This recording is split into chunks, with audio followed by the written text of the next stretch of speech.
Ever stared at something on your to-do list and thought, I'll get to that eventually, even though you knew it was really important? When I did this in the past, I used to think I was just procrastinating, or that maybe I worked better under pressure, or I needed more time to think. But over time, I started to notice a pattern.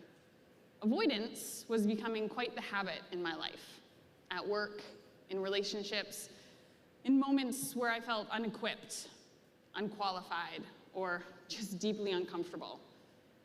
And I realized that I wasn't avoiding the tasks, I was avoiding the feelings that came along with them. Instead of leaning into these moments, I'd pivot to something easier, something I knew I could handle.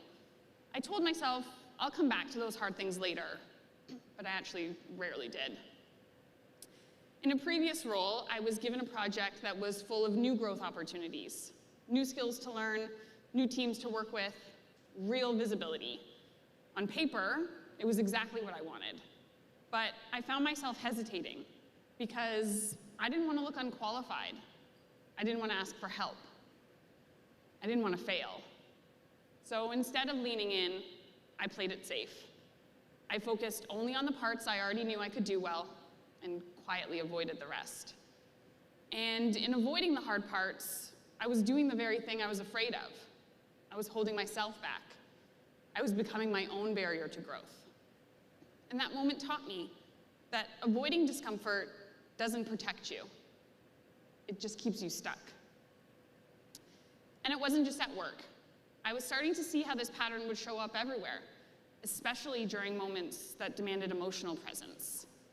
When things felt too big or too raw, I defaulted to doing instead of feeling.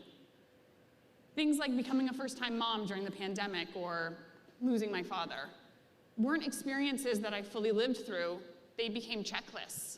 Instead of processing them as life-altering moments, I treated them like tasks to manage and get through as quickly as possible.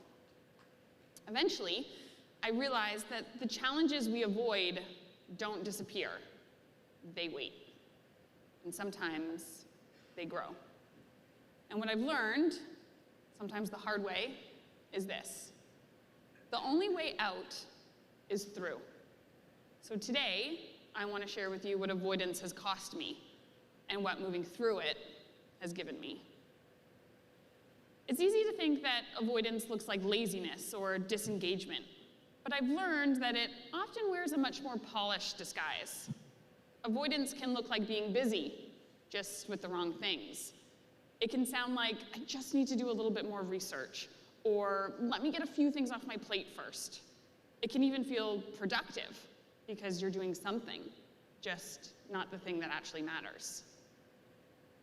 At the beginning of this year, I was tasked with leading the implementation of the new sales methodology across go-to-market. It was a big initiative, high impact, high visibility, and I suddenly found myself in rooms with senior leadership. And almost immediately, that voice in my head kicked in. You're not ready for this. You're not experienced enough, and you don't belong here. Hello, imposter syndrome. Instead of stepping into the challenge, I defaulted to that old pattern.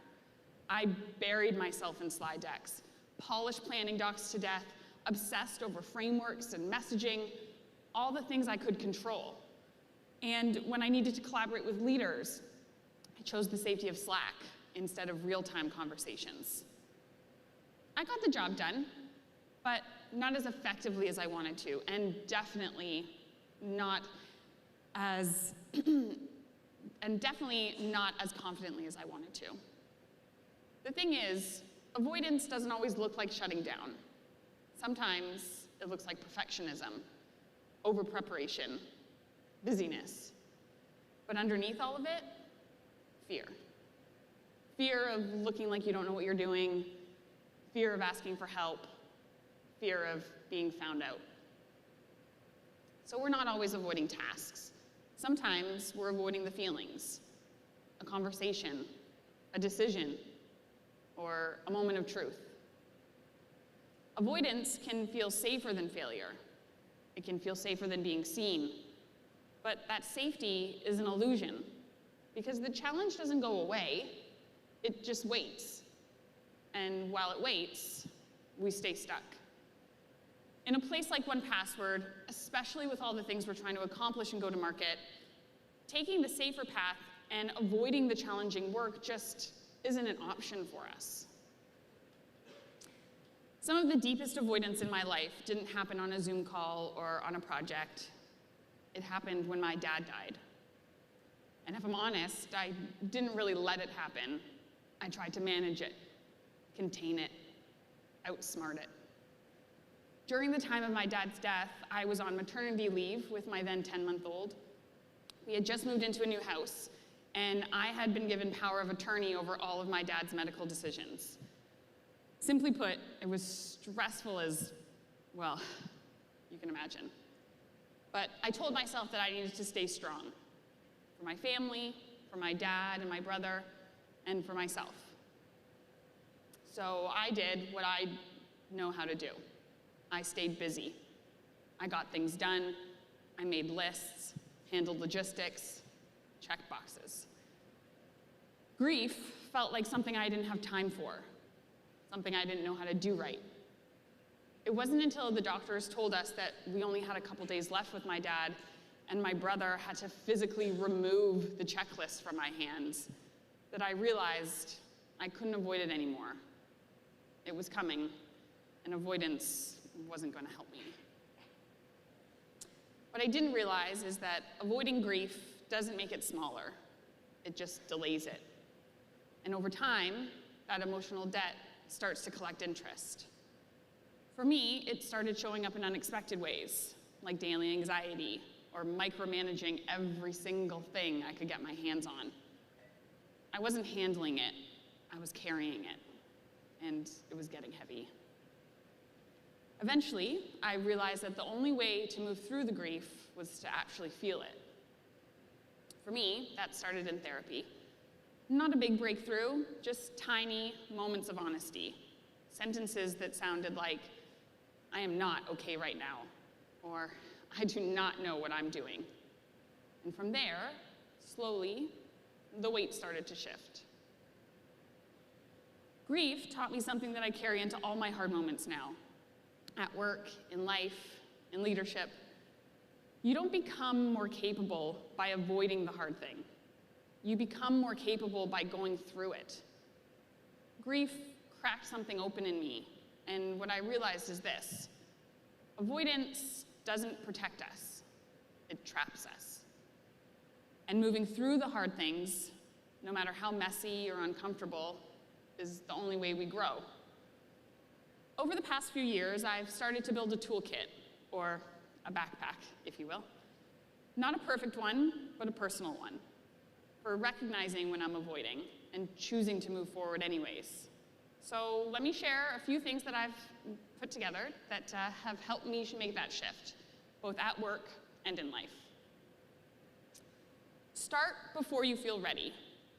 Most of the time, I was waiting for confidence to magically arrive before I did the hard thing. I thought I needed to feel equipped first, and then I could act. But I've learned that confidence doesn't come before action. It comes from action. In a fast-paced environment like 1Password, where change is constant, sometimes done is better than perfect. You just have to get started. Pivot as you go and iterate on your plan as the go-to-market org evolves. Ask for help, and not as a last resort. I used to believe asking for help was a sign of weakness, that if I was truly capable, I would figure it out on my own. But what I've learned is that asking for help is a leadership skill. It builds trust, it creates clarity, it accelerates your growth. Look around you. We are surrounded by incredibly talented and experienced individuals. How much of a waste would it be if we didn't take advantage of that? If you didn't ask for help from the person next to you? Use discomfort as a compass. Now, when something makes me feel uncomfortable, I don't automatically assume it's a red flag.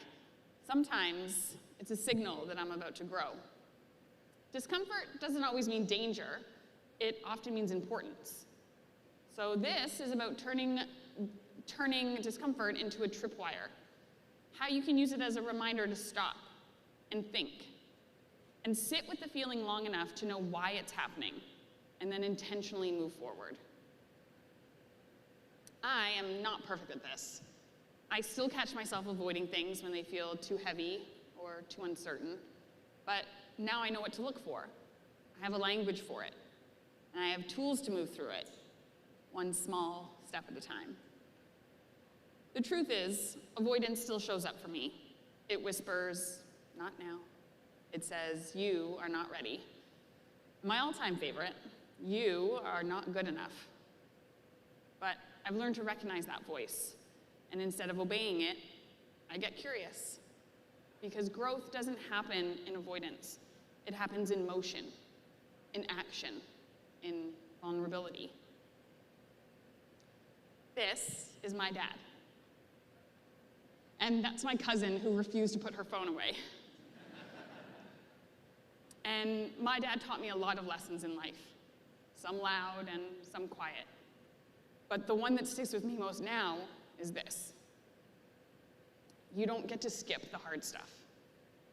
You have to just keep showing up with courage, with honesty, and that's how you grow. So if you're standing in front of something hard, a task, a truth, a moment you would rather outrun, I hope you'll remember this. You're not alone. You're not broken, and you don't have to feel ready.